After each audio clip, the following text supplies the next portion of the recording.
Hi guys, TotallyDubbed here, and today I'm doing a video review on the Roccat Vulcan. Now the one I have in front of me is the Vulcan 120, which has RGB backlit keys, has a aluminium frame, and has a wrist rest. If you're not interested in a wrist rest, there's the Vulcan 100 Aimo that comes in at £140, and if you're not interested in a wrist rest or RGB keys, you can get the Vulcan 80 at £120. In the US, I can find a Vulcan 100 at $140, so bear that in mind. Links will be down in the description below. So what makes this keyboard anything special over all of its rivals? Well, it's because it's using Roccat's own very Titan switches. The Titan switches are very much different from your normal Cherry MX switch. They look different and have got a very low profile with the sort of keycaps that I included. I'll get into that in a little bit more detail when I come to its performance section. So other than its switches, let's see what else this thing has. So first of all, in terms of design. Now, as I said before, there's a wrist rest that's included. In my opinion, I think Roccat could have done a little bit better in terms of the design of it. The reason I mention that is because it is solid plastic, which means it's not going to be the most comfortable thing. However, I understand why Roccat have used this sort of design, simply because it's very thin and it kind of goes with the theme of the keyboard. It has a magnetic strip over here which attaches, so therefore if you lift your keyboard, it's going to stay attached to it, but yet it's also very easy to remove without too much force. So I think the design of it there is nice, but the actual design of the wrist rest itself, in my opinion, could have been improved.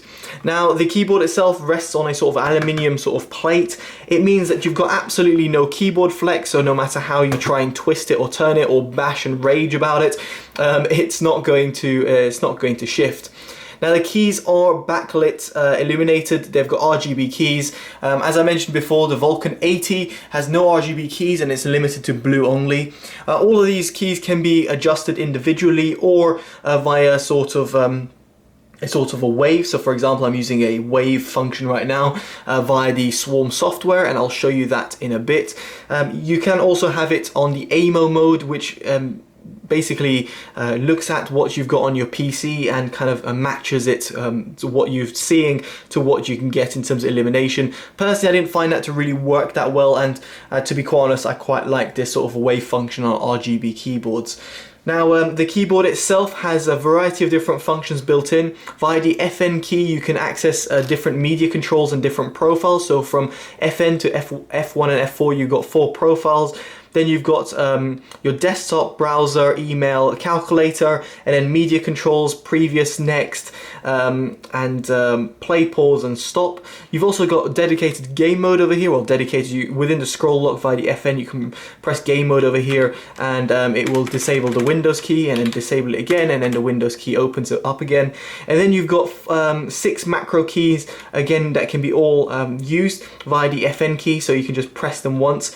These can all be adjusted. In other words, you can have it to be FN and then the insert key in order to activate insert, whilst the M1 key is your default profile, default macro, sorry. Hopefully that makes sense. It might make more sense when you look at the software, which I'll show you in a bit.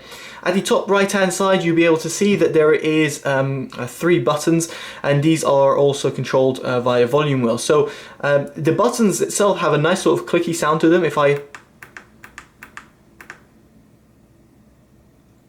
I've got a nice sort of clicky feel to them and start flashing as well. Now the FX button over here, and it basically communicates with this sort of scroll wheel and basically adjust the backlight of the keys, whilst the volume one will adjust the overall volume of the keyboards. It's quite nice to see this, and very easy to use, and I quite like this sort of like mechanical feel and the clicky feel that this little volume wheel has. Now the keyboard itself has no additional USB ports or 3.5mm jack. There's 2 keyboard risers at the back which flip up and also have this a rubberized feel to them, which means that it prevents the keyboard from sliding around. And then it's got a braided cable which is relatively long, so it won't have any problems in terms of interfering with your other gear, and also plugging at the back of your desktop PC.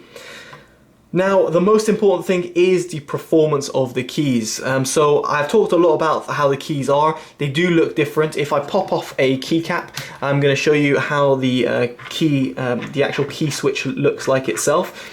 You'll be able to see now, unlike most manufacturers such as SteelSeries, Razer, or even Logitech, which usually have been outsourcing their switches to other people, this actually looks like a Cherry MX stem, but yet has a different sort of switch inside, which, as I said before, is built by Roccat itself, the Titan switch. Now the switch itself makes it look very nice. You can see it's got very kind of low profile design, and almost, I would say, not say Roccat missed the trick, but personally I would have put the switches still within the shell of the keyboard and have it completely flat, almost like a Mac looking keyboard, because there's a massive demand for those type of flat feeling keyboards. But nevertheless, that's how the key switch looks like. In terms of the key cap itself, if I just pop out a key cap from one of these testers, you'll be able to see the massive differences. It is the default key cap that you get, very much low profile, and yet it still uses the Cherry MX kind of stem.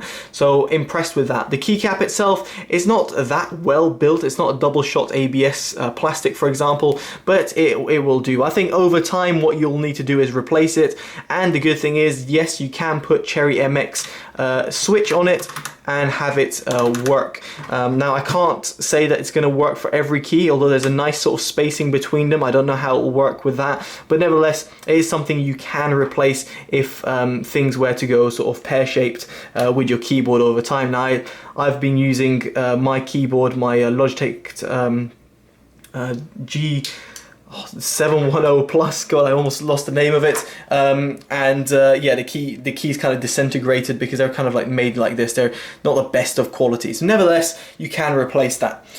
Now the keyboard itself, let's go into sort of like a typing thing. So I'm just going to type away and then also then compare it with Cherry MX switch. So I'll say turn up your sound at this point.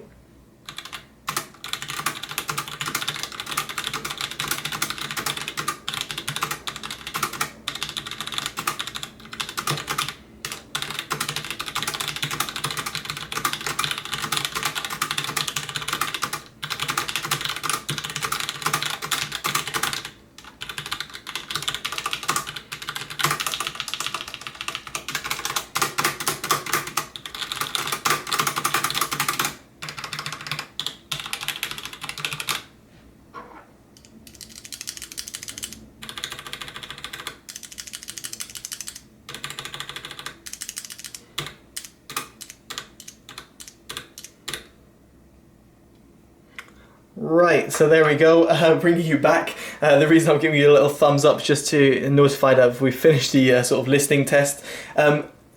Essentially, what you might have heard is that the actual keys themselves don't kind of have this spring back of sound that you'd get with the Logitech equivalent.